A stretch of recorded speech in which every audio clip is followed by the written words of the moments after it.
Welcome to The Gut Check, Nutrition and Gut Health for Active People, a podcast where we are talking functional nutrition for functional fitness and a functional you.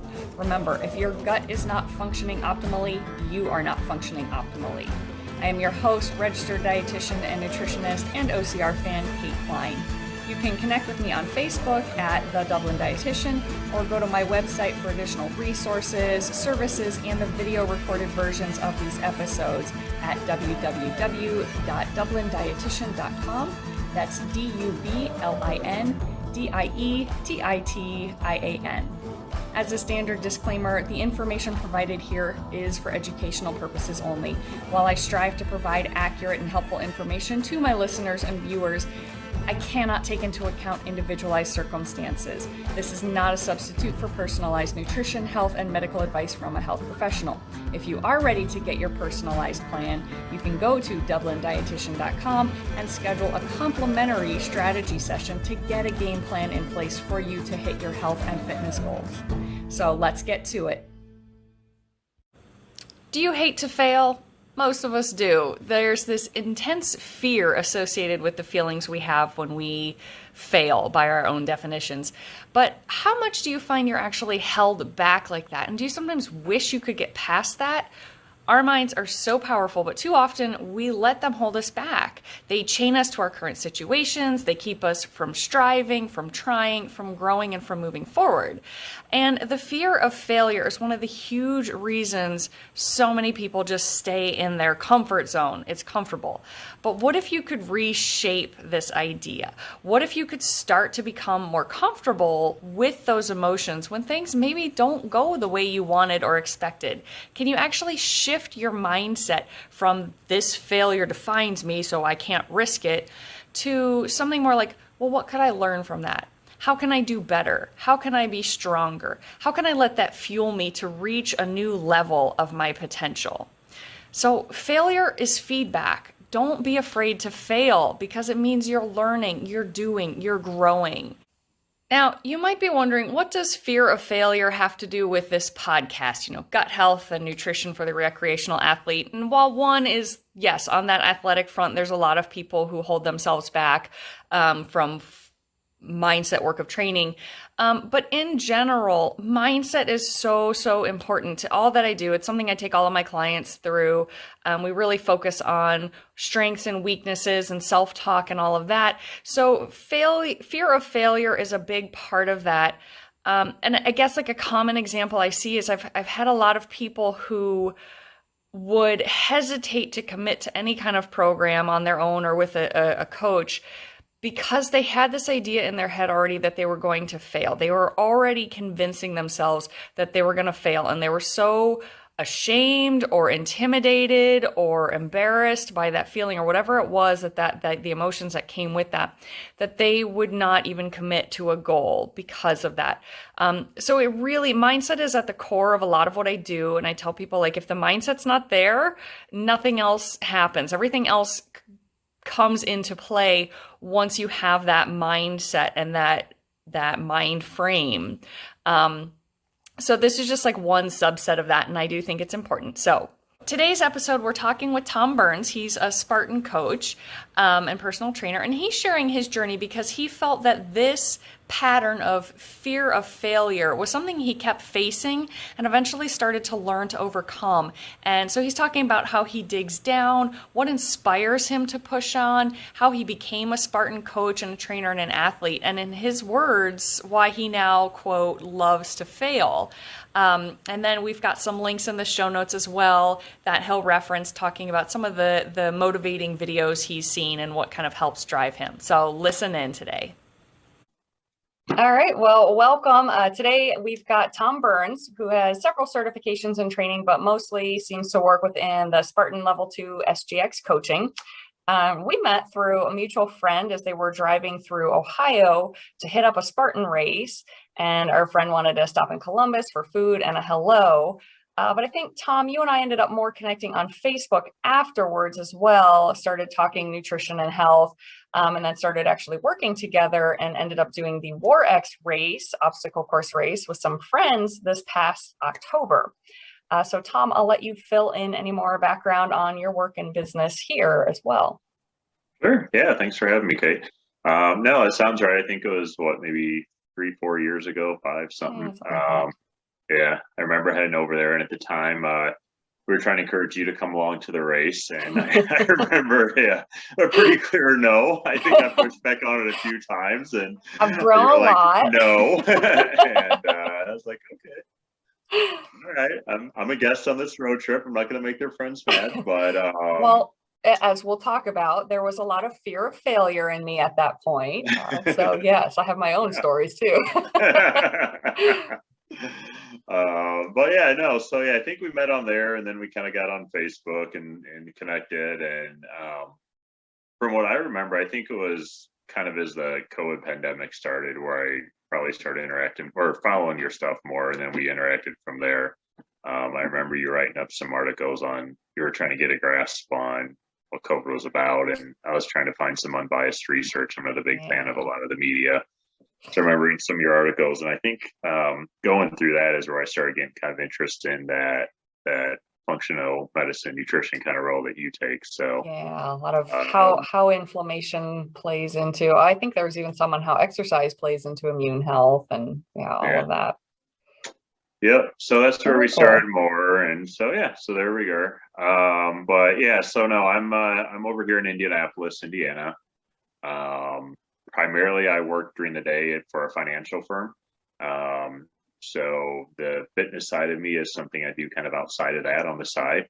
Mhm. Uh, my wife is a physical therapist, has her own clinic that she opened years ago. I did take some time off. I did a little personal training as well. So this was around 2015 when she franchised up. I took some time out for finance, and that's when I started Spartan coaching as well. Um, so she does that full time. Their facility, they're more about like rehab, medical based fitness. And so with a lot of athletes, it really pushed it hard. I Mhm. feel like we've taken a little bit of a different thing there. So I've seen a lot of people that have gotten injured to start and how they rehab. And then I try to kind of pay attention to safety and focus around people not getting injured in our training. So that way you don't have to be out for months rehabbing. So Mhm. Yeah. anyway, so that's where I'm kind of at. So I took a little bit of time off to help her get the business side in order. Then I came back to the industry that I've been in for years. So I gave up like personal training things, but I liked what the Spartan races were and kind of coaching to that. And we're just a smaller gym. We're not extremely huge, but we've got some good loyal participants that have come through for a while, and then we have new ones join at times. And I kind of enjoyed it. It's that break. I like seeing kind of helping other people, Mhm. accomplish those little things and get excited. So it's just kind of a cool culture to have outside of the normal daily work. Yeah. Yeah, definitely. And I know we've talked about what we're going to talk about here, and you kind of approached it with today going, I want to talk about failure. So that was sort of what led to this episode. But yeah, so let's talk failure here. Awesome. Yes. I mean, it's something that I love, right? I think that was a headline that I put on one of your posts That too. was, I'm like, yeah, I love to fail. yeah. And they're like, what the heck are you talking about? Are you crazy? Did you have a typo? Yeah, so I don't, let's get it straight here. So I don't love to fail. Okay. Like, I don't know anybody that does. Like, it's an awful feeling. You put all this work into something and you don't accomplish it.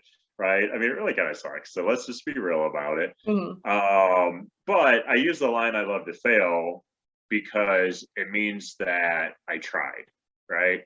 And something that I feel like I've really noticed in myself or others over the years is I feel like a lot of people don't do something because they're afraid of the failure. Like they're thinking pessimistically about it, right? They're worried Right. about what if I don't do it, as opposed to, well, what if I can? So that's kind of what I mean when I say I love to fail, right? Is it means that I know I made the effort, I gave it a shot. And Okay. unless you're doing something just really extreme and dangerous and crazy, you're usually going to live to see another day and try it again, right? We hope so. We hope If so. you're and if you don't, then you really care, so it doesn't matter anymore. But that's what I mean by the failures. I used to think of it as something so permanent. And now I look at it as, well, it means I was willing to give it that shot and try and see how far I could go. And sometimes you'll surprise yourself and sometimes you'll fail. But, it's on the other side of failure is growth. I've heard people say, and I really kind of believe that now. Yeah, absolutely. So where would you say that willingness, because I think it does have to be a willingness to fail stem from? Is that a mindset you were raised with or that you developed through life events? So I definitely don't think I was raised with it necessarily. When I was younger, I had things I loved. We also had problems. I mean, growing up, but I mean, most people do in some nature, right? But I had a big family, so I think the issues we ran across, we had a big family to support. We worked through it together. So, but I don't think I don't think my current mindset is anything I had when I was a teenager, right? It's probably like completely opposite. I was kind of a sportsy kid, and then when I hit like junior high and high school, I was kind of a shy social kid. I feel like I worked a lot in high school. I wasn't always going out to like gatherings and parties or whatnot. I probably started dating toward the end of high school instead of the early parts, like many will. But so I don't know. I think I used to let that fear of like the unknown probably kind of control me and prevent me from doing things. Um, so that's probably a part of it. I mean, I love sports. I remember trying out for some of the sports teams like in early high school, and then I'd get cut, and I'd be like, well, that means I'm not good enough, right? Kind of puts me down, made me feel kind Right. of defamed, or down. And I'm like, I let that coach determine if I was good enough, right? As opposed to like, okay, what do I need to work on to do better next year, right? Mm-hmm. So I definitely think it probably kind of started later, more kind of college or post college kind of times. Okay. So it was happening a little bit later then. Yeah. Um, as I've kind of thought back and I continue thinking back on this topic, because I think it kind of relates to other things too.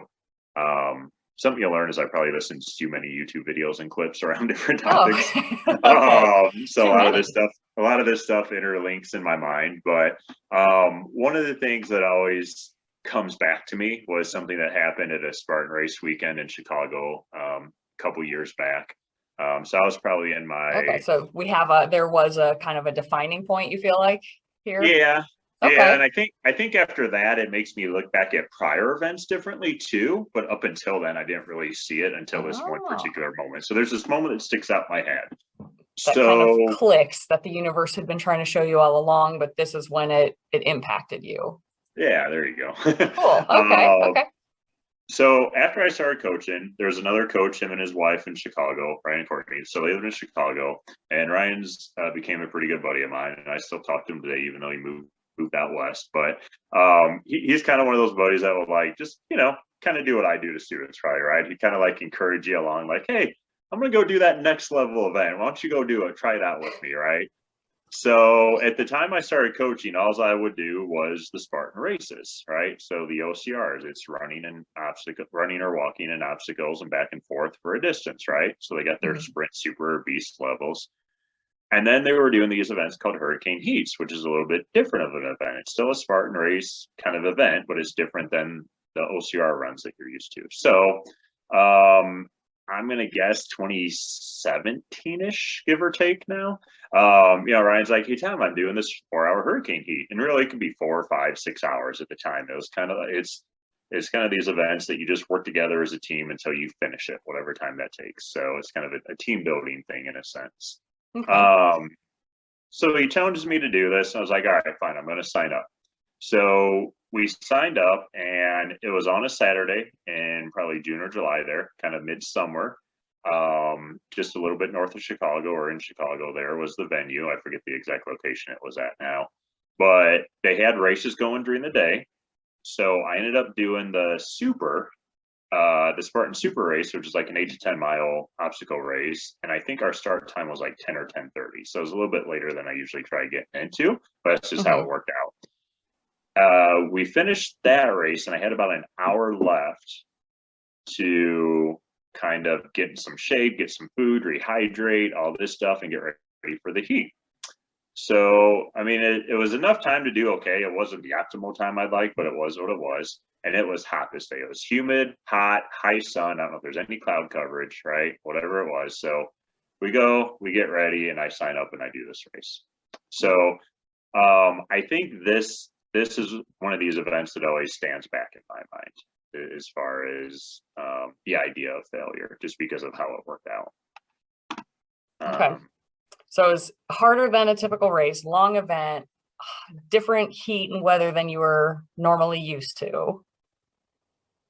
Yeah. Okay. I mean, I think I was kind of used to it, but usually in the races, if you're tired, you can slow down, you can walk, you can sit and rest, like you can adapt. Mm-hmm. My understanding at the time, my understanding of the hurricane heat was it was a group event, so you had to move together as a team. There might be 30, 40 people signed up. It might be 60, 80, or 100, right? Just depending on the venue and who wanted to do it. I think our group was somewhere around 60 or so. So Okay. some of the things going into it was you stick together as a group, right? So they have the leaders of it. They're called the cryptias. They're the title they used, and they have these leaders. And a lot of the time, at least at that time when they started, they were usually like former military guys or gals. I'd find out. A couple of them that I met over time weren't necessarily military. Like there's one guy that was like a what do you call them? Like the big firefighters that are out in the California wildfires or something, or now Andy Hardy does them, and she's awesome, and she's been around Spartan forever. But so it's kind of changed. But at the time it was military, and I remember Dylan was the guy that was leading it, and he had a couple others helping him. But the thing was, you come prepared, you figure it out as a team, either a big group or as sub teams. You do not ask questions or requests to the leader, right? If you speak to the leader and you're not paying attention, you have to ask for instructions. You could be responsible for the whole group having to do air squats or burpees or flutter kicks. So you don't want to be that person. So high pressure. Yeah. So it was like, and it was my first one, so I didn't really know what to go through. So I was like, okay, all right. So I was all right though. Like I was ready, you talk to other people, you get this gear pack of things you have to bring, and I was good. I had my hydro pack on with my water bladder, and everything was good. And what happened though was I ended up having a leak in the pack, and my water basically drained out. So if you think high 90s, I don't know, maybe low hundreds, humid, you kind of need hydration. No water. Yeah. So you probably don't need to be an RD to understand that you need water, right? Yeah, that was pretty universally understood. Okay. Yeah. So it started off in like the festival area and like big circles or groups. And I was okay on the water, and they'd have us drink it often. But at one point through there, on the end of your drink pipe, you got like that little piece that kind of pinches. You usually just kind of chew it with your teeth, and it opens up like the valve. So I didn't even know that comes off until that day. But somehow that piece came off, and so it was just slowly dripping. But if I'm like leaning forward, I'm not looking, I don't really notice it or feel it. You're already sweating like crazy. You can't feel it. Exactly. It's wet on the body, right? So I didn't notice it at first, but it must have been going for a while, because when I did notice it, my water was pretty low. So I'm like, all right, like, is there going to be a time, I'm trying to ask experienced people in there, is there a time that, we'll go by a water station where like you got 1 minute to refill, or, what do I do? Because I need water. I've got some for now. So like, I'm drinking what I have left. There's people around me who are like, here, take a drink for mine if you need it. At one point, as we were moving from that area to another site, we were kind of on pause for a moment based off something that happened for the activity. So some people I knew were walking by. So like they gave me their water bottle that they had left as they just had me walking in the car. So I made it a while longer, but ultimately it got to a point where they had us doing these fireman carries. So you carry another person, like a partner, on your back, and you carry them down 30, 40 yards, whatever it was. And you turn around and you do bear crawls back. So by the time I did 2 or 3 rounds of that, and on the way back, you threw a couple of smoke bombs in the area. So you have the smoke coming off on you. Like, these are intense. Okay. Yeah. So it was like, okay, I don't know about it. So like, I was probably an hour and a half, 2 hours in at that point. So like, I felt like we were doing okay. But when we started getting that face down stuff, that's where it really kind of hit me hard. Mm-hmm. So I started getting kind of like dizzy, right? Kind of Mm. nauseous and dizzy feeling. And at one point I thought I was done. I kind of turned over. So they kind of did a quick like safety timeout.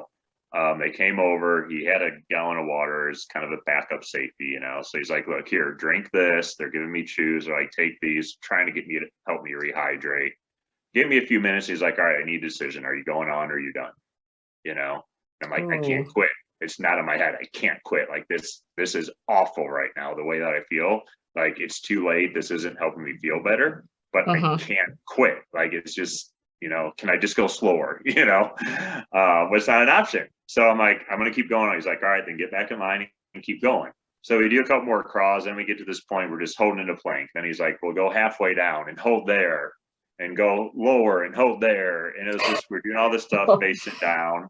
And I mean, I know from a medical back, like I know, you know, or at least I have an idea, like when you're just close to like, I'm going to pass out or something. And Yeah, I'm full like, on like heat this is exhaustion. cool to do, but I don't really feel like being in an, yeah, I don't really feel like being in an ambo in the ER for this, right? Like I had that happen years earlier and I didn't feel like Oh, going through that again.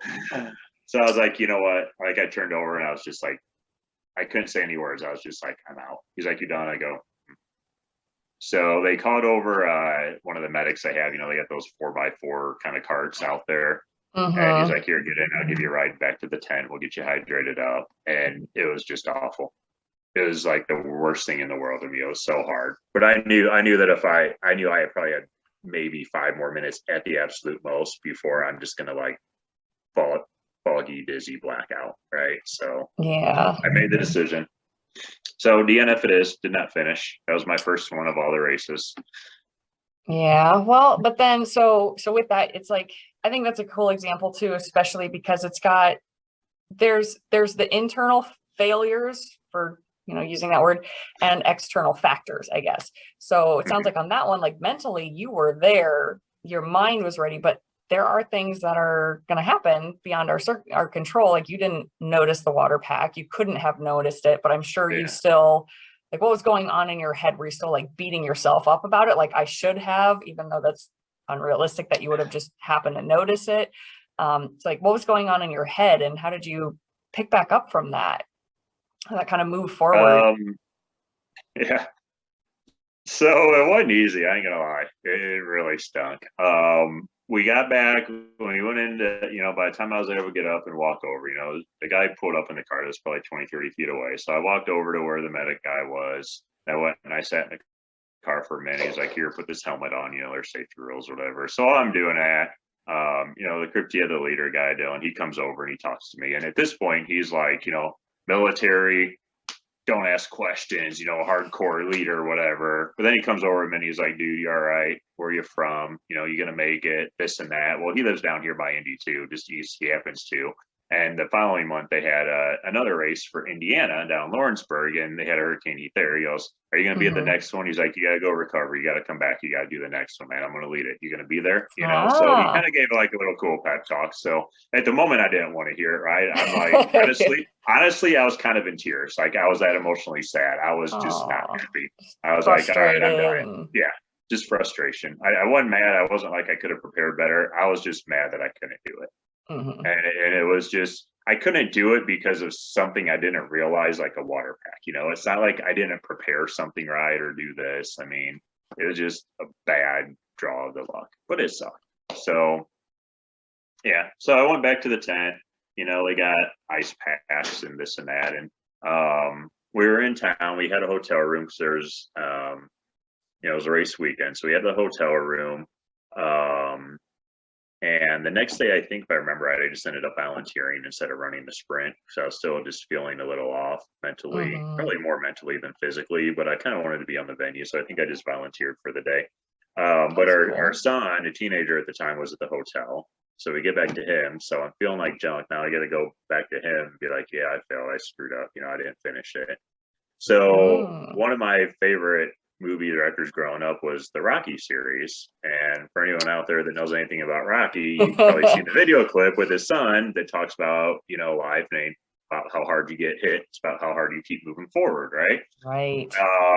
So I've got that as one of my favorites in YouTube, and I probably listened to that thing at least a dozen times that night, I'm gonna guess. It's Really just, trying to rally.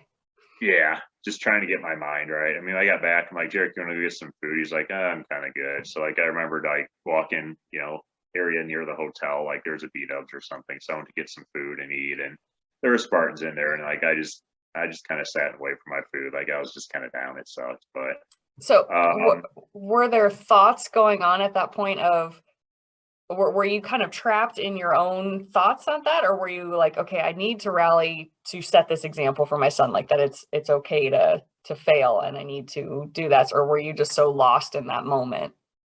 honestly, that night, for most of that night, I was just lost in the moment. I had no idea. I had no idea what my thoughts were. I was just trying to figure it out. Yeah.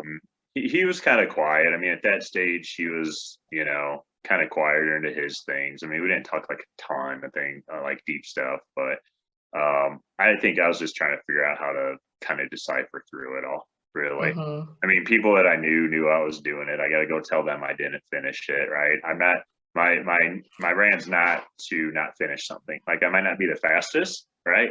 But I can get it done. I can keep moving. And that's like what I Mm-hmm. teach in classes, right? Just keep moving one step at a time. I don't care how long it takes you to finish a race, just do it. Well, here I couldn't do it, right? Because the fact that I Mm-hmm. needed a break was not part of the organization of the event. So I was trying to figure out what I thought about it all. But that event always sticks back to me when I think about failure is that was my first DNF, and that one really sucked.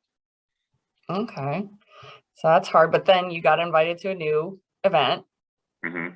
So how did you use that? Did you use that failure and that experience to Yeah. come back stronger for Indiana? So ultimately, I did, fortunately. So I knew I kind of had that chance, and I knew I kind of had an idea that I didn't want to take forever to try it again because then I might just not do it or ever. So I kind of felt like maybe this is one of those cases where I need to sign up right away and just commit to it and be ready. I don't know, but that was my thought. As I talked to others about it, I talked to Ryan, who was at the event stuff, and he's like, "Man, I had an extra water pack in my back. I wish I would have known. I could have given it to you, but in the lineup of 60 people, we just happened to be on other ends the way it worked Oh, out, okay, yeah. Yeah, Wouldn't that I have was like, been well, you nice? tell me now, Like, dude, if you would have waited like another hour, we had a water stop you gave us. Uh, But so my thought was the only thing that messed me up was the hydration. So I'm like, I can't have that happen again. So what I did is I bought a second water bladder, and I only have so much room in the pack. So I filled each one up halfway.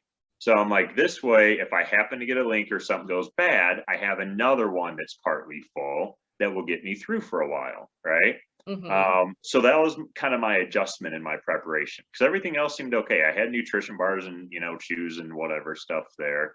I mean, I had the gist of things down from others that have done it that they've told me, and even in the one I was in, I was fine with what we were doing until I just started getting mentally like dizzy, right? That's where it fell. So that was a key thing to me was I couldn't do that. So I still had my nutrition tablets, my electrolytes, all that.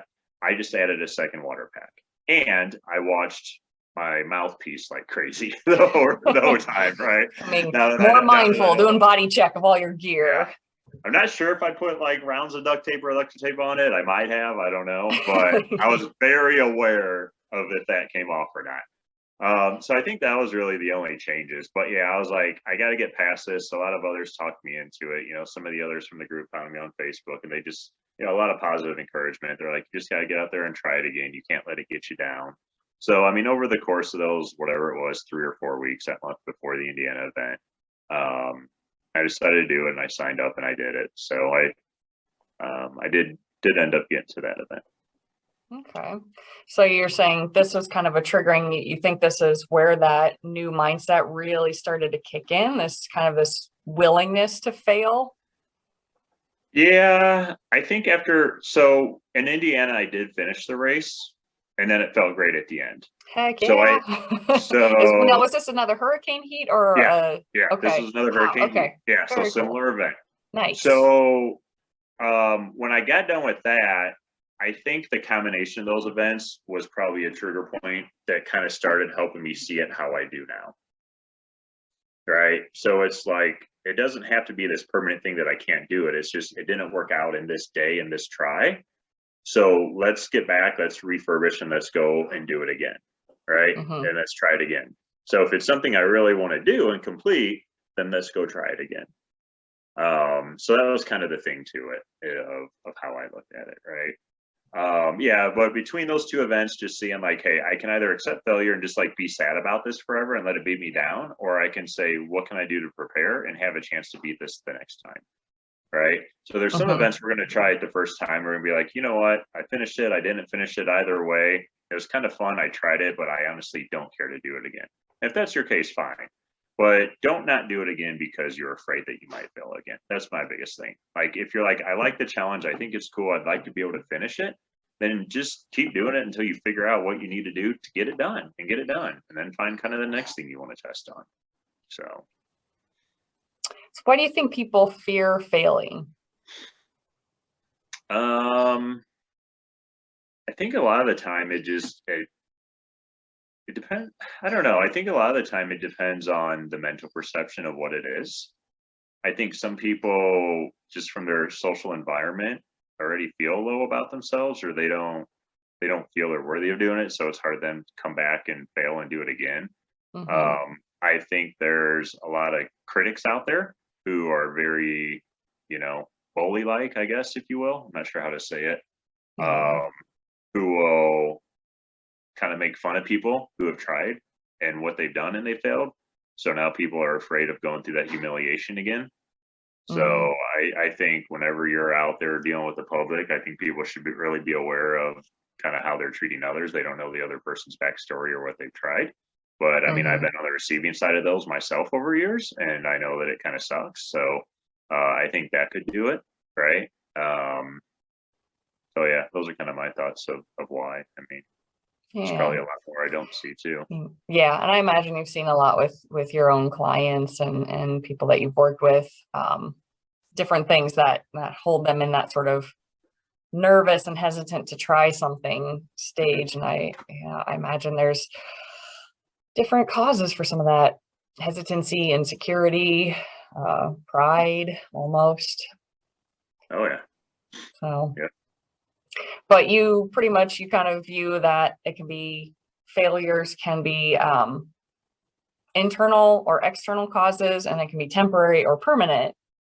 So talk about that. That's something you've said before. Yeah.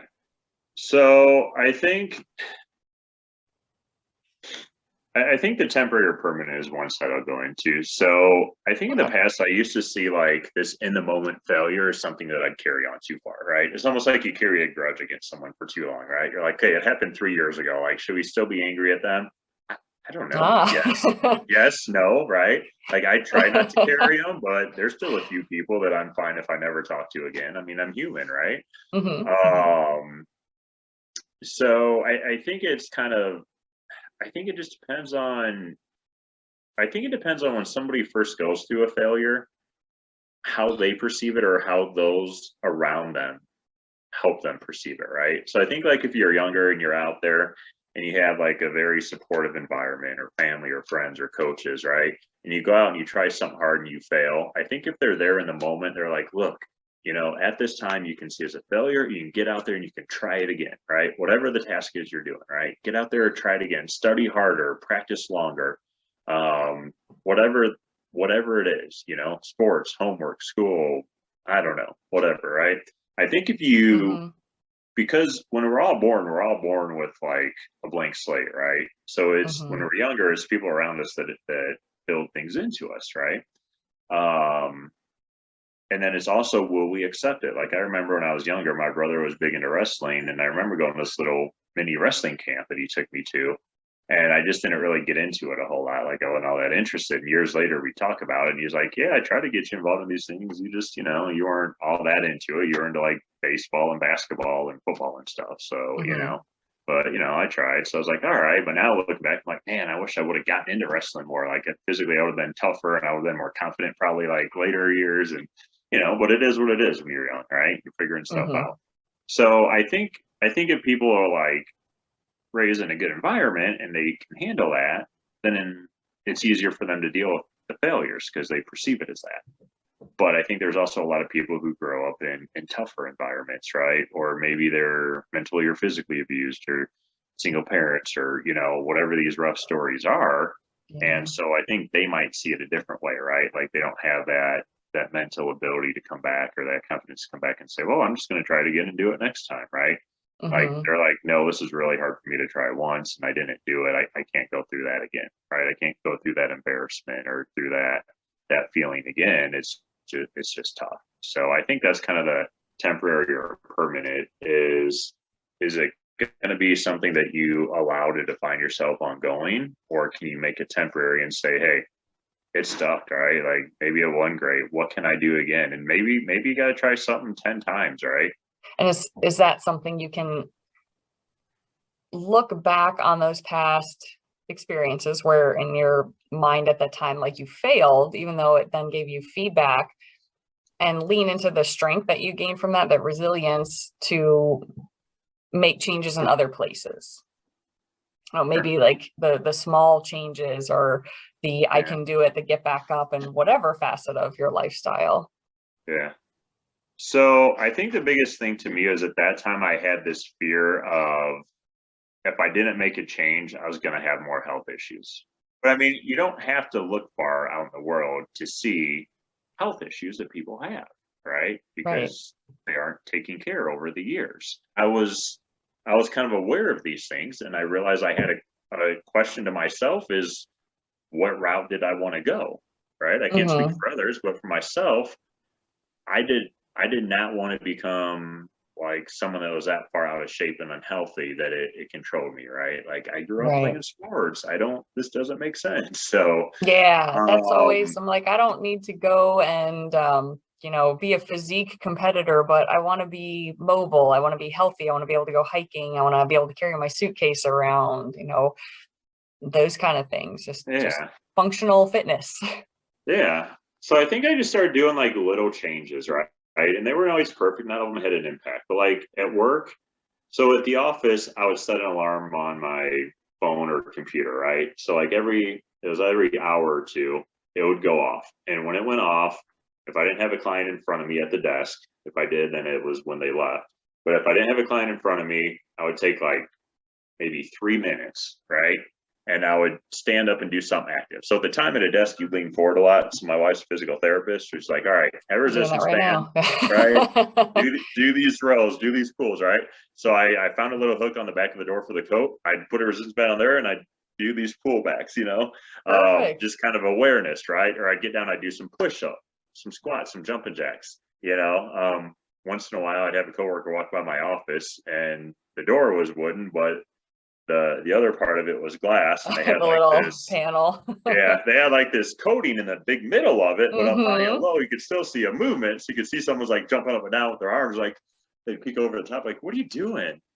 But I mean, so like little things like that, like it wouldn't get me in shape. I was just trying to change little habits. The idea is I didn't want to sit in my chair for 4 hours straight, but I was doing that before. Unless I had to get up to like go to the restroom or get something to drink. Like I would sit in my Right. chair for hours straight. So I wanted to break that little habit. So that itself didn't dramatically change things, but it helped stop me from getting worse. And then over time, I did a little bit more. I did a little bit more. Sometimes it got to the point Perfect. that we ended up getting into little push-up competitions with a coworker. Like Oh, fun. honestly, it was a little guy, tough guy, whatever, fun competition. We're like, all right, you watch the front door, see if there's customers. How many push-ups can you do in a row, and how many can you do? So like we get into like little contests for fun or whatever, right? So I mean, it ended up working out, but Yeah. So little um, small changes, but they kind yeah. of grew. Now, was this before you got your personal training cert and Oh yeah. your coaching Oh then? yeah. Okay. Yeah. Okay. This is like the very So this start. little every 2 minutes I'm doing a push-up then blossomed into you're a coach and you're running Spartan races and doing hurricane heat. So that growth. Eventually. Yeah. Yeah. Took a little time One between there, thing but led yeah. to another. Yeah. I mean, talking 2, 3, 4, 5 years, but yeah, it's not going to change overnight. If you got here over the course of 10 years, it's not going to change in 10 days. Like it took a while to get to this point. It's going to take a while to get away from that. Just focus on each little day. And so that's what I started doing there. Now, did you have like a clear vision of where you wanted to go at that point, or just I want to be healthier kind of thing? No, it was kind of an I want to be healthier. Um, I ended up going out like things day after Thanksgiving. I went out and I bought like an elliptical, right? Like a more pricey than usual elliptical, and I had it at home in our living room. So we get home at night from all the different stuff going on, and we finally got dinner done and stuff. Kids are there doing their homework. I'd hop on that, and at first I'd do 10 minutes, right? 15 minutes, whatever. And then I built up to like a half an hour, and then eventually I'd go like 45 minutes. So like I was just doing it at home, right? So wife's there, the kids are there, they're doing whatever. We're in the house. I'm just on the elliptical while we're watching whatever on TV, and I'm just going at it. If they got stuff for the day they want to talk about, we'll talk about it. Well, at first I couldn't talk and move because I was winded, but after a while I could actually enjoy the conversation again. It gets there. So that was Little the by first little. thing is, yeah, first thing is I was just trying to do cardio, just lose some weight, kind of get some energy back was my thing. We used to go on a vacation every year. So my kids are my stepkids technically. And so they would go out west to their dads in the summer. So my wife and I would have about a 2-month window, and we kind of get in this habit of we take a trip somewhere for a week or something, a nice vacation, another state or another country, whatever. And when she decided to start opening the business, because of some impacts that had, there's this year that we didn't change. So at the time, I was trying to figure out if I want to join a gym or do something different too, whatever, just kind of the next step of things. And there was this self-defense training course thing that I saw highlighted on the news one day. And it looked kind of cool and tough. And I was like, oh, this looks interesting. It's like an Israeli self-defense style training. So I was like, this looks interesting. So we go out to eat one day on the weekend at this hibachi place, which happened to be next door to where this training center was. So as we're leaving, I'm like, you know what? I've still taken a week off just to kind of have a mental break from work, but we're not going anywhere. We're just going to be in town. I'm like, maybe I'll go try it out this week. Now I was nervous as heck because it looked intense and I knew that I added some weight, right? Okay, But so fear of failure. Yeah. Oh, yeah. So I walked in and, I just, actually they weren't there. So I took their flyer on the door and then I called them and they're like, yeah, just come in and try out a class. So like, all right, I'll go during the day. There won't be too many people in class during the day, right? It's the night classes that'll be busy when everyone's off work. So I go during the day and I do this class and it was tough. I mean, I think when I left, I was just shirt full of sweat. My body was aching. I was sore, just punching, kicking, defenses, whatever all day. Nice. Blocking, doing stuff like that. It was like an intro level 1 class. And I was like, oh my gosh, this is rough. And they're like, so what do you think? You want to join? I'm like, I don't know. It was cool. It was tough, but I'm not sure if it's for me. I'm just going to think a little more. Like, well, let me know. I mean, if you want to come back and do another class, that's fine, right? You can come try another one this week if you want. I'm like, all right, let me do that. So I went back another day, same instructor again, coincidentally. They had probably a dozen plus instructors, but I had the same one both days that week. And I got done and the same thing else. So I was like, oh my gosh, this is awful. I'm like, but I think I want to do it. I like it. There's something compelling. Yeah. There were those rougher times I was younger that I'd sit back and I wouldn't defend myself. And like with what this training was, like, it was like, it gave me that confidence boost if I ever got in there again. So it's like, okay, it's another fitness thing. Now it's having some pretty raw self-defense. Like, this is really cool. There is something very empowering about that. I love like Judo and Muay Thai. It's very cool. Yeah. So did that, oh, sorry, go ahead. No, I was saying, so I ended up joining. I think I did it for maybe a year and a half, something like that. But multiple days a week. At work, the whole management and leadership changed. So the manager that was there that hired me was awesome. I still give him a lot of credit to this day for a lot of his tactics and the way he helped me develop as a financial professional. And then they kind of changed. The new manager I didn't really see eye to eye with as well. Kind of the leadership style change, part of what made me leave the firm. So, I mean, I'd leave work some days kind of stressed or upset. And I'd go to this class and just strike pads, kicks, knees, stress drills, whatever, for like an hour. Sometimes I do 2 classes, so 2 hours, and I'd get done, I'd be sweating, but I'd just feel like relief. Like it was my outlet. So this training I did really was cool, and it really did a lot to help me out with the stresses I had in my work environment at that point. It's really helpful. So I was like, all right, this is cool. And I remember some days I'd go in so upset that I'd strike the pads, and there'd be like, I remember this one night class, there was this guy that was holding the pads for me, and he was new to class trying it out. And I'd strike like so hard and random and often that it would like push him back. And he was like, holy crap. And I was just like letting it out, But the cool part is, he told me one night after class, he was trying to, he goes, you know what? That was so wild, but I liked it. I think I want to join because of that.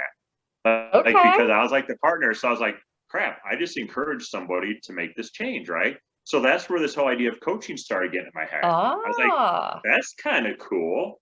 And I started looking at the coaches like, feeling yeah, they good really about like helped me. inspiring someone to do something Yeah. healthy. Oh, very cool. Yeah. So Because some all of the because drills, you walked into this random class, yeah, basically. exactly.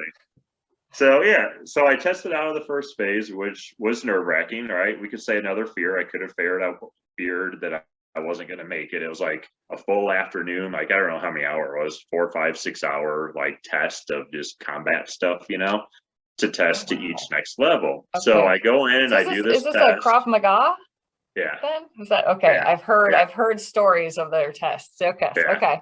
yeah. Wow. So, Okay. I didn't know they so had that. yeah, so I did. I went through the training. I passed to the next level, right? Uh-huh. Um, and then I thought it was really cool. And I actually asked the owner. I said, what does it take to train in the level one? Like I know I'm not at 2 or 3 yet, but I feel like I've got this down. I've really come to enjoy this. I think it'd be cool to kind of do it, And he just kind of talked to me like you got to go out to their main center in California through a training week and all this, and show that you've really got it down. And I'm like, well, just tell me what I need to do, or if you want me to. And at the time, though, they had so many instructors they were used to, he just didn't have that need for more help, right? Hmm. So like, okay, that's fine, but it put the idea of coaching into my head. So Yeah, that put the idea of coaching into your mind, but what was the transition then that got you specifically into Spartan SGX? Because yeah. that's kind of like the OCR cream of the crop. Well, so going back a minute to what you were asking earlier, you said what other phases, right? So I feel like Mm. that helped me with my business phase, if you will, right? Working in Okay. finance. So that helped me through what was a very stressful time. There's a lot of stories. I'm not going to share them today on this. I'm not trying to look back and talk down to anybody or anything, but there were some rough Not holding times that that I had. grudge. Right, exactly. There were some very good client relationships that I loved, but there were some other changes in the company that I just made me uncomfortable, right? And that's why I ultimately left. But a lot of the time, I just stay in my office, do my own thing, work with my clients, and that's what I did. But it wasn't a good culture, a good environment to be in, right? I mean, there were a couple others in the office I got along with, but there were others that I just never talked to. So it wasn't really an enjoyable work thing. So Yeah. I kind of had to make this change, but it was kind of scary to me because I spent all these years building these relationships. I was never a big salesy guy, right? I was just a relationship builder. Hmm. So people would come to me and refer others to me because I did the right thing. I took care of them, right? So I created this good income, right? And it was helping the family was able to do what they wanted to do. We were financially comfortable. And quitting, leaving the job would mean giving that up. And now there's back to that fear of, well, what's next? Fear of What firm do I failure. go to? That's a Right? huge fear to face. Yeah. What if I go from Finances. this nice income to a very low income, right? And so I was like, Hmm. I don't really know. Like I was interviewing with other companies for months, but I didn't really find a position that I liked that I wanted. And so I was kind of like stuck and I was like, I don't know. And so as I started doing more of this coaching, I'm like, the other half of me in my life always said, like, if I didn't do finance, what else did I like? Sports and fitness and coaching, right? Or training. So maybe I should give that a shot. I've worked hard, I've done my time, I've saved up some savings. Let's just give it a shot. And I just ended up resigning like at the start of 2015. I was like, I'm Oh, done, wow. right? So prior to that, though, to learn how to get back in shape, I started studying the personal trainer certification, the ACSM. Hmm. Um, just kind of from my own knowledge. Wasn't sure if I actually want to do it as like work, but just from my own knowledge, I started training so I'd have structured learning. And then I took the exam in November of 14. I passed it. I ended up having to take it a second time, but I passed it. So I had the certified personal trainer. My wife had her business. She was transitioning from her full-time job, doing that part-time to her back into her business part-time on her own at that time. So I was like, well, maybe I'll do fitness on the side. So at first, that's what I was going to do. I was going to do a little training, just try it out, see how I did, if I liked it, if I could do it. So But were you still, both making these transitions like at the same time? kind of, yeah. Oh, Not wow. Okay. exactly, but pretty close. But pretty Yeah. close. Okay. But I wasn't quitting my job, my main job. I wasn't giving up that income at this point, Okay. right? No, okay. Because of Okay. the nerves, the fear behind it, right? Like, I'm like, this is a saturated market for fitness, and I'm newer to it, and if I can't lead it, like I'm not making this income I have right now off of this, right? So one of the kids is close to going away to college. Like I just, not trying to go there. So, but I signed up. So I did a few months. I tried it out. I actually went to one of the Spartans workout tours Labor Day weekend, and I think it was 14 there. And Andy was there, and she was leading it. And she kind of did this little talk about how she used to work, this job, and she didn't really enjoy it anymore. And she found this love for fitness, and now she runs races and does these workouts and all this. That kind of stuck into my head. My wife was transitioning to her own business. Like, a good friend of mine from college went back to school for fitness. His degree was, like exercise science or whatnot. So like I was talking to him, so I had all these people I was talking to herein, and I'm like, I just kind of felt like it was this thing, like this is the moment to try it out, right? So I was like, worst case scenario, I don't do well. A year later, I go back to work in finance, right? Like that's my fallback. I mean, I've got experience. I'll be hireable somewhere. It may not be the job I love, but I'll get work. I'm not worried about that. So I did. So I just left. I wasn't great at marketing, even in my fitness field. Like I was an independent advisor out of college for a year. I wasn't good at going out and like doing this immediate marketing. I wasn't that super salesy, high classy pitch person. It was just get you in front of me. Let's have an honest conversation. I'll show you. I'll take care of you. Right. So I knew in the saturated fitness industry, I'd need something. So Spartan, on their page, I'd done one Spartan race, one or two races at that time. Okay. I knew about them. They did the workout tours, and they started saying they got this SGX thing. They have this coach finder. They'll promote you on the site. Get ready for races. They have this whole certification training program. I was like, you know what? Let's give it a shot. So in January of 15, I flew down to Texas. Again, I'm still working full time for the finance firm, right? I'm just kind of starting to line things up for maybe. I go down to Texas for a long weekend. I do this training outside of my comfort zone.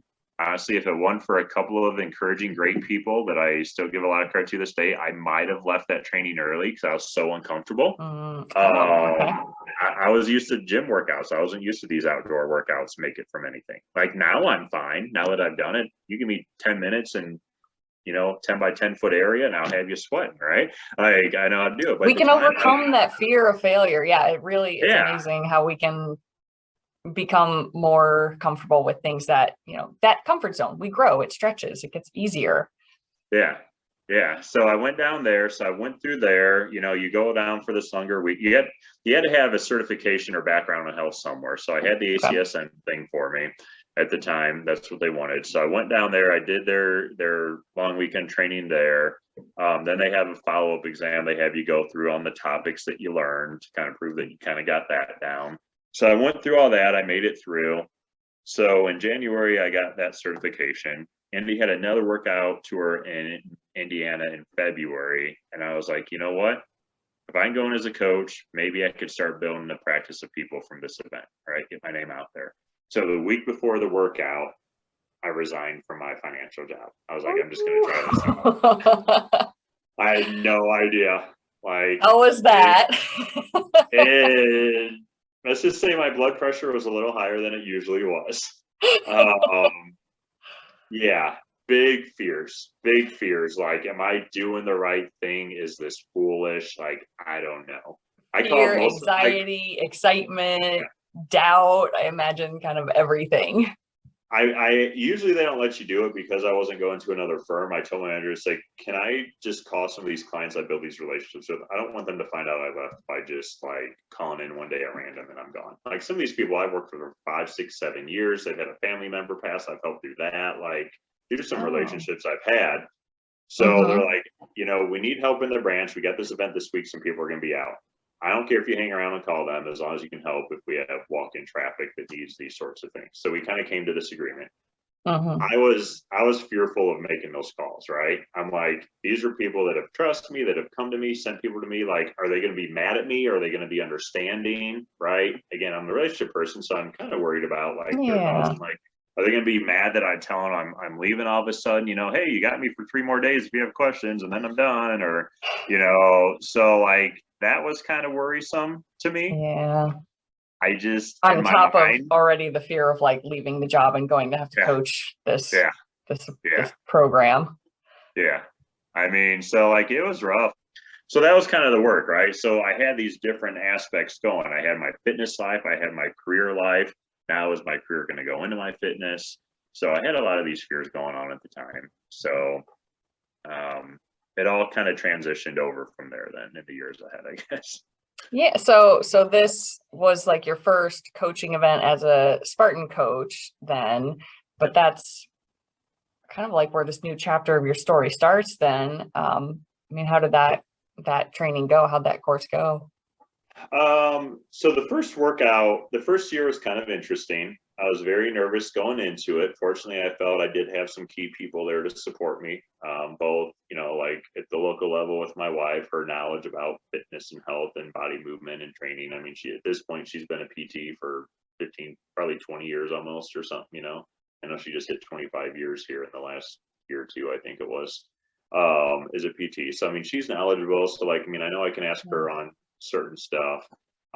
For the Spartan programming, the lead guy, Dr. J, is awesome. Like I actually communicated a lot with him that first year. He helped me kind of really get comfortable in their programming as I went through and did it. The workout tour event was okay. I Yeah. was really nervous because I was not yet physically in like great shape. Like I was getting there, but I knew I wasn't like representing as a coach as like this high end athlete. So I was Mm-hmm. really nervous about that. I didn't know what the crowd would take there. I had no idea. So I went into it. I felt okay on the event. Um, some things came up in the weeks to follow. There was some harsh feedback from some people. Oh, There's one event that happened on the event day. There's other things that I've heard that others told me about that happened. People talking on social media stuff in the weeks or months ahead there that first year. That kind of, I think a lot of people might have just walked away from it. But I was like, I don't care. I'm going to look at the fact that I've done more in the last year as opposed to less, and I'm on track, and I got to stick with that. Now, there are days that it was rough, but there's a lot of growth out of that, right? Like, I had to figure out how to redirect that anger and be like, do I get mad at people or do I move on? And that's where I think a support environment is really important. That's why I try to be supportive to huge. others now, because there are enough people that said, don't let them bother you. Just keep doing what you're doing, right? So Yeah. if the feedback I got was somewhat valid, if they were criticizing how I was doing a training or a class, then I asked questions to learn how to do it better. A lot of them, though, were just like some of these higher end, more elite athletes that were just honestly jerks that were just like, oh, they're not an elite. What are they doing coaching, whatever? And I'm like, Mm. I know the criteria we need to do, right? Like, I know the programming. I've studied that stuff. I know that. I'm going to do that. And we're going to grow together. So that first year, the classes were a little bit smaller. It was the first class that I ever had after that event was 3 people, right? One of the Okay. guys, Chad, he ended up staying with me through the whole summer and fall training through. And then the other 2 ladies, they kind of work together. They just want to do this thing as fun. Their first race was the Mudathlon of Indiana in 2015. Okay. Anyone that did it Fun. knows what I mean. It was raining the whole week. It was an awful course. It was a mud fest in the most literal sense. Anything that was ropes that was climbing, I think probably 5% of the people probably got the rope climb, maybe. Wow. Hercules hoist was hard to pull. Like it was just a slip fest. But, through the summer, a couple more people came, a couple more people came. I kept working out myself. And it worked out, right? Like I kind of stuck with it. There were a lot of hard moments in there, but I Mm-hmm. was just like, I'm gonna stick with it. And then I remember Spartan did this like global workout event where gyms around the world were gonna do the same workout on the same day, and I hosted one. Mm-hmm. And the first one I hosted, I think we had probably like maybe, I don't know, I'm gonna guess 30 some people. I remember like one of the guys I was talking to, because at this point now I'd been working out, I've been losing more weight, getting into shape, right? So he's like, "Wait, you're the same guy that was coaching at that event?" I go, "Yeah." Why? He Like, goes, "I didn't even yes. And you recognize know you." what? You I'm know? relating to my people. Yeah, I'm like, You're yeah, really, because I've and I dropped think, another I do 20, think 30 that's cool. pounds, and so, but Mm-hmm. that's hard, and that's hard for a lot of people to go through, I think, and it was hard for Yeah. me to go through at the time. But it's just, I think it's just kind of that fear thing. Like at some point, you just gotta just say screw it. Like I'm not gonna live off what others think anymore. I'm gonna do better, and then you just got to make sure you're actually doing that, though, right? You got to make sure you're not just saying it; you're actually taking the words to do that. So I remember one of the motivational speakers was like, you can go write down your goals all you want, write them down all you want, but if you don't act on them, you ain't going to get there, you know? And like, he put it in much better context than I did. But like, those are things I pick those out of these clips that I listen to. And I'm like, that's perfectly true though, right? Like I can sit here and write out my workout plan, but if I don't go do it, I'm not going to get the results. Yeah. So if I want to be able to come back and tell people, yeah, I'm not in great shape now, but I'm going to be, I have to make sure I'm doing that work. Like I got to be accountable. Staying accountable. Yeah. So I think that's kind of, so all this stuff together is like, there's all these fearful moments that I had, fear of others' judgment, fear of failure, fear of this, fear of that. But I think when you're willing to do it and take that chance, if you're not willing to do it, you're never going to know if you could have, right? If you do it and you fail, so what? Can you do something better the next month, right? Now, I'm not going to go out and say, hey, I'm going to go out and do a triathlon, or I'm going to go enter a swimming competition where I have to go 15 miles out into the ocean.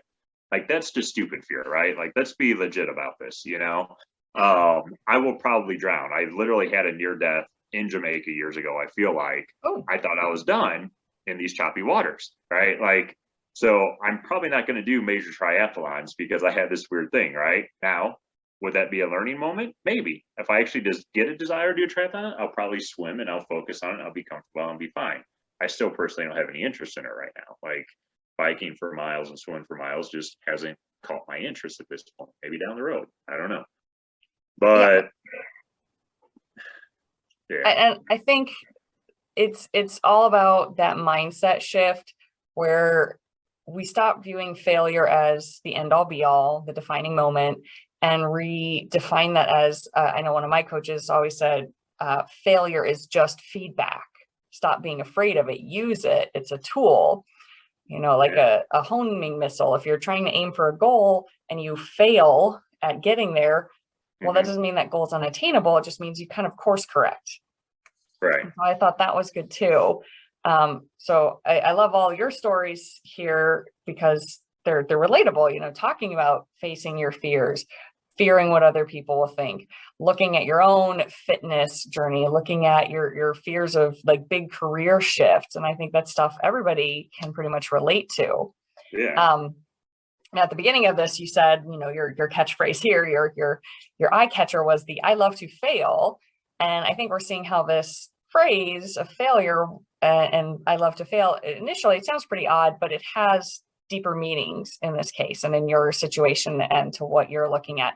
So kind of tell us a little bit more about what that means to you now when you're saying, and how that kind of wraps up on looking at these past events and all these turning points.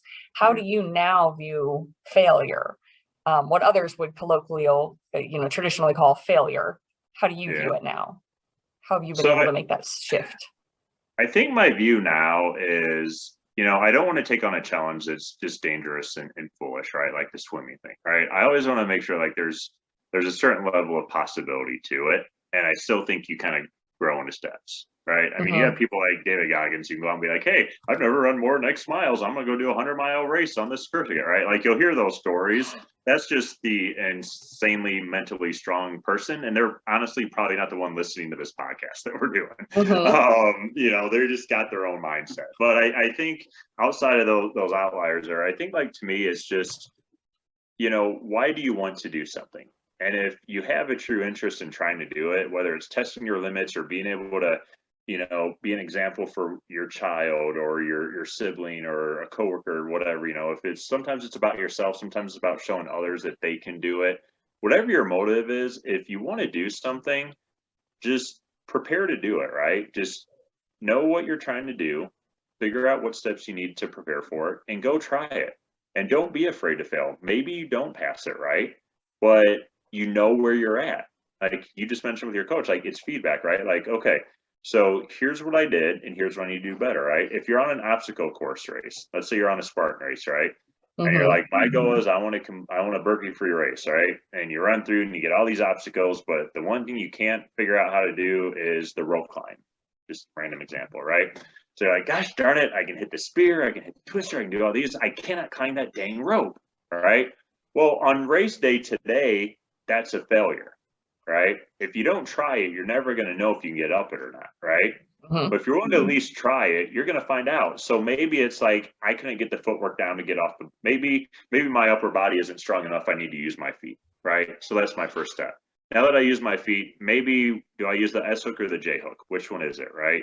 So you try that and you're like, okay, I can get my feet locked in on the bottom. I just can't make the transition, the back and forth to move up it. So now that's where I have to work at, right? If you make it up partway, but then you're slipping down, then it's like, okay, do I get so lax in it that I'm not actually keeping my ankles, my toes upward, right? Am I just letting my feet push down, and that's why I'm following it? So when you test yourself to see where you can get, then you know where your stopping point is, and you can focus in on improving on it. So now that race is done, you failed it, but you have another race in a month. Now you can go home, and in that month you can be like, all right, I know I'm good on these obstacles. These are ones I'm nervous, I barely got by or I didn't get by. This rope climb I got to work on. What is the techniques? What resources do I have that I can use to figure this out, right? Do I have an obstacle coach? Do I have videos? Do I have whatever, right? And then do I have a rope hanging somewhere, or do I need to go to a gym that has one, right? What am I doing to prepare for that? And then you prepare for it, and then you go out and you try it again. If you're afraid, oh, I'm just not going to get it, and you go out and you don't try, well, now it's a year later and you know you didn't get it, right? But what if you tried? What if you did? Set a goal, look for your resources, find out, set the mini goals. And go for it. And try it again. I mean, look at this podcast, right? Like we're doing this podcast, right? I think we can agree our goal for making this is to give some kind of a positive intention to others, to listeners, right? Maybe inspire someone to do a change or refocus, right? But it's going to be available to anybody to see once you get it edited and posted, all that, right? So there could be people that bring negative commentary or feedback, right? They might come back and say, that Tom guy's a fool. He doesn't know what he's talking about. Like, why would you limit yourself from going out and doing a 100-mile run out of nowhere? For the record, Tom is the one, listeners, Tom is the one who got me to climb my first rope. So, he knows how to coach this stuff. I've never been able to do it despite trying. I did try many times. I didn't have many good opportunities. I didn't have good access, but you coached me through it. You were very patient and I did it. So you're a coach, man. You got this. There you go. Thanks. Right before I got my possible concussion on that course. You got the rope help beforehand, or was it after? I don't remember. It was before. You don't remember this concussion. Concussion, right? It was minor. But yeah, so I mean, I think like we're taking a risk here, right? Like we're not putting this hour-ish, whatever we are at this point. I don't know. Like we're not taking this time like to hear ourselves talk. Like we could talk on the phone about this and support each other's thoughts. We're putting out there because we're hoping to change, right? We might come back and there could be 5, 10, 20, 100 people that comment on this or text us or something to say, hey, that part, some things you said really meant a lot and helped me change this habit, right?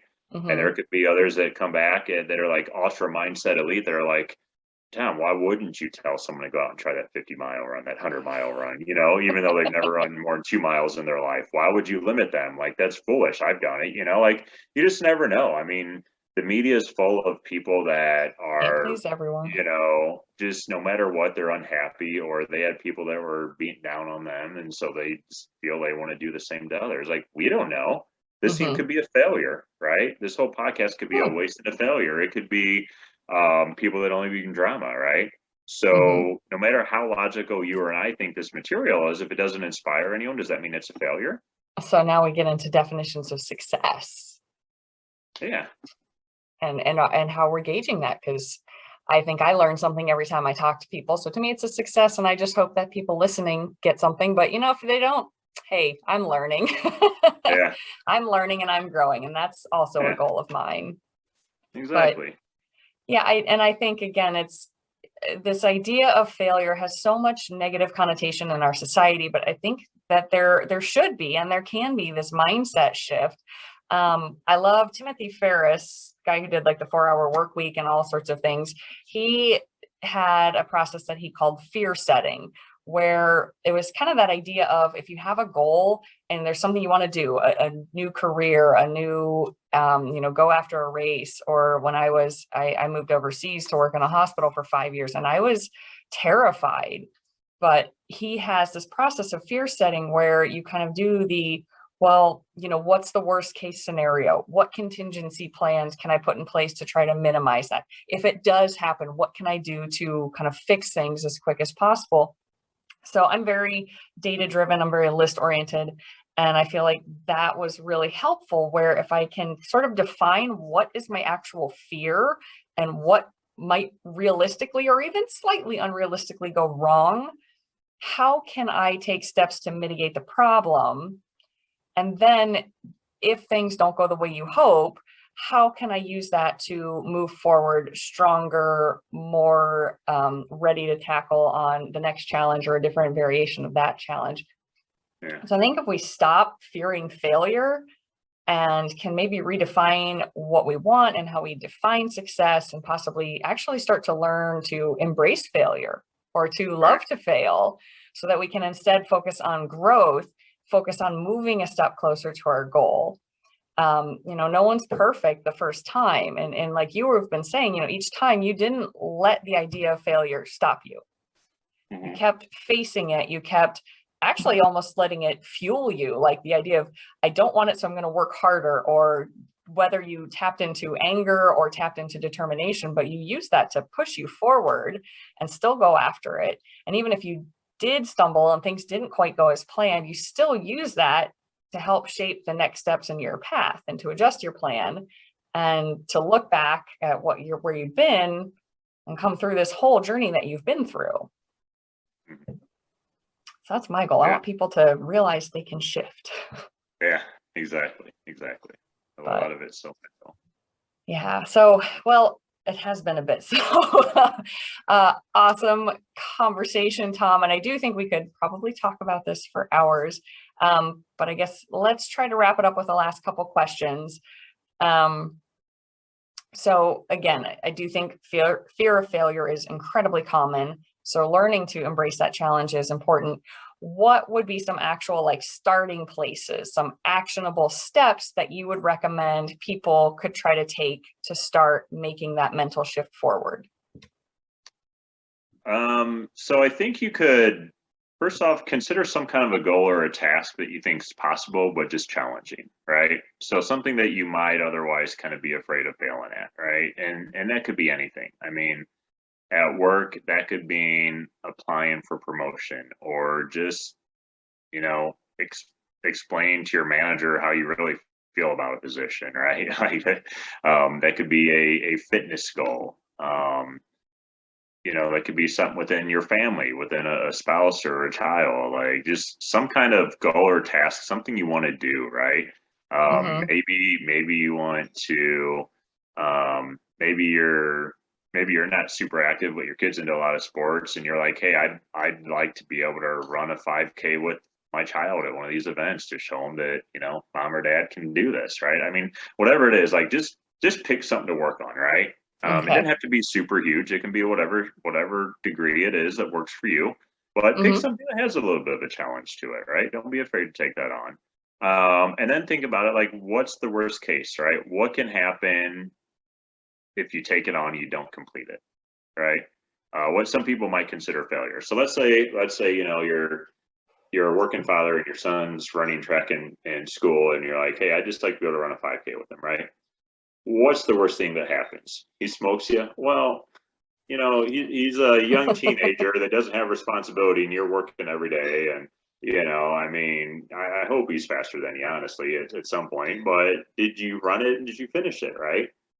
Just because he beat you, that's not a failure. The fact that you finished it and you haven't run a 5K ever or in X years, that's a success, right? So, like, a lot of it's just the perception of it, right?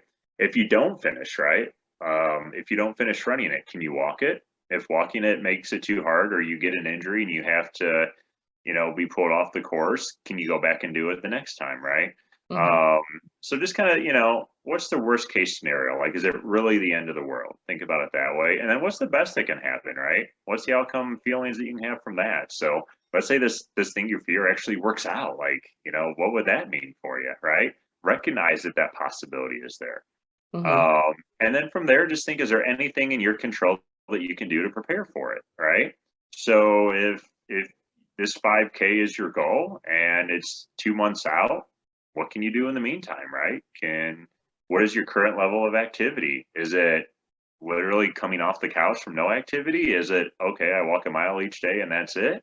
All right. So whatever you are, just kind of figure out a little action plan for the next X number of weeks you have, and just do little changes to keep moving along the way, right? Go from sitting to walking, walking to speed walking to jogging, jogging to running, whatever it is. If you're going from 0 exercise per week, do 10 minutes a day, 3 or 4 days a week of walking. Like, just figure out some steps to take. So take some actions there. So I would encourage everyone to just pick something that's challenging and just make it a goal, and set a time frame and put a plan together and just see how it works out. Just do it. Just do it. Just do it. Can we say that, or are we going to get sued by Nike? If they ever listen to this, I might almost take it as like a compliment. I was saying there's a podcast I listened to called it used to be the Spartan Underground, and it grew enough that Spartan contacted them and said, we love what you're doing, but we can't have that association. Mm-hmm. So they had to change it just to OCR Underground. He's like, we felt bad, but we're also like, yeah, they noticed us. I know what you're talking about. Mike's a good guy. Yeah, Mike Diebler, love his stuff. Oh yeah. I remember that transition too. I don't know him real well, but I've chatted with him a few times on the side, and you're a coach's coach's page. Thinking he'd be fun to interview for his book that he wrote a little while back. But yeah. Well, actually, we can use that to transition. So what are 3 books, podcasts, or resources that you would recommend to the audience? OCR Underground's one of them that I like. Yeah, I mean, that's good. Mike's definitely a good guy. We tried to meet at a race and couldn't, but I've listened to some of his podcasts. He has good content. I'm not really good with like podcasts, like follow this person or this page. I'm like, I tend to be like a YouTube person. Like, there's just different speakers and topics I follow. A lot of the video clips, nothing wrong with that. Some of them are the same speaker and some of them are different speakers. They kind of just do like these mixed clips. So, I don't know. I mean, like in Spartan training, I'll talk about the Spartan pillars, and mind is one of the pillars, and there's a lot of aspect to that. So if you're ever going through like our training class, there'll be certain days we'll talk about that. I've actually done I think I've still got the video on YouTube on it. When I did the Spartan pillars, kind of talk through those. Oh, that'd be cool. So you might be able to find that out there. If you want to share the link, I can put it in the show notes for people. Yeah. So people check out the links. There you go. Yeah, links are good. Direct links always work. I'm a huge fan of the video I talked about earlier, Rocky Balboa, and about how hard you can get hit, about how hard you get hit, keep moving forward. That shouldn't be hard to find on YouTube. I can send you the link. You can link it too, but anyone with a decent YouTube searchability can find that.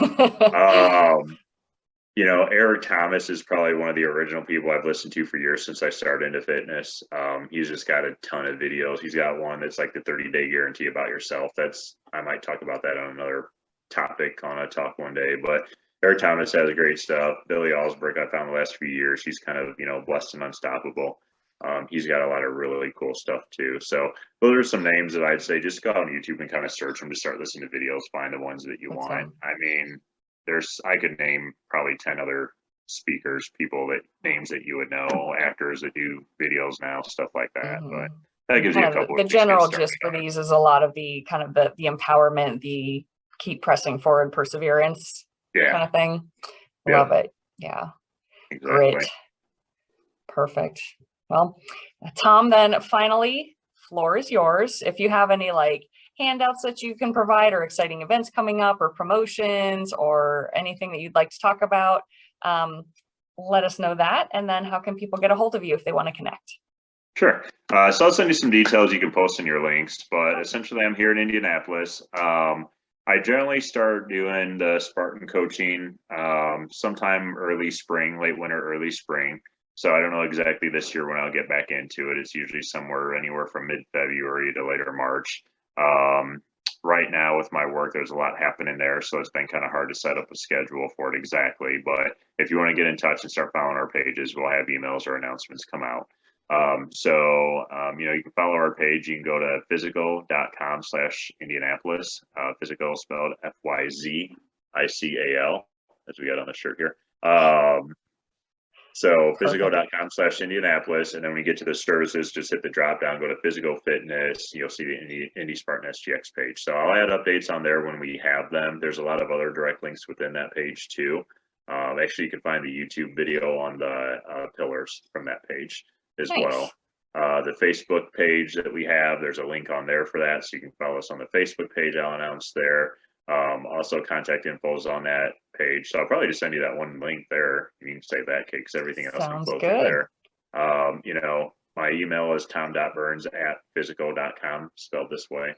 So if you ever have questions, you can email me. So many ways to get a hold of me there. So I'll have Perfect. something followed coming up here as we get classes going. All right. Well, lots going on. Yeah, I love that this episode should be airing before your February season starts. So sounds good. And I appreciate you taking time to talk and share your story and some of your thoughts on this. And I really hope people can take it to heart because I know it's just so pervasive, that the fear of failure. So thank you very much, Tom. Awesome. You're welcome. Thanks for having me. It's been fun. Yeah. All right. Take care, everybody. All right. Well, thank you for listening in. And I would love to know, what are you afraid to try because you're afraid of those emotions associated with what you define as failure? And really, if you did fail by your own definition, what was the worst that could happen? Your pride gets a little bruised, maybe. It'll heal. And on the other flip side, what's the best that could happen if you went for it? I would love to hear. So email or reach out at dublindietitian.com and let me know. And as always, please like, subscribe, follow, and share this content. And let me know what questions you have about gut health, nutrition, or athletics, and we'll get an episode lined up. Because remember, if your gut is not functioning optimally, you aren't functioning optimally. Have a great day, and I'll talk to you later.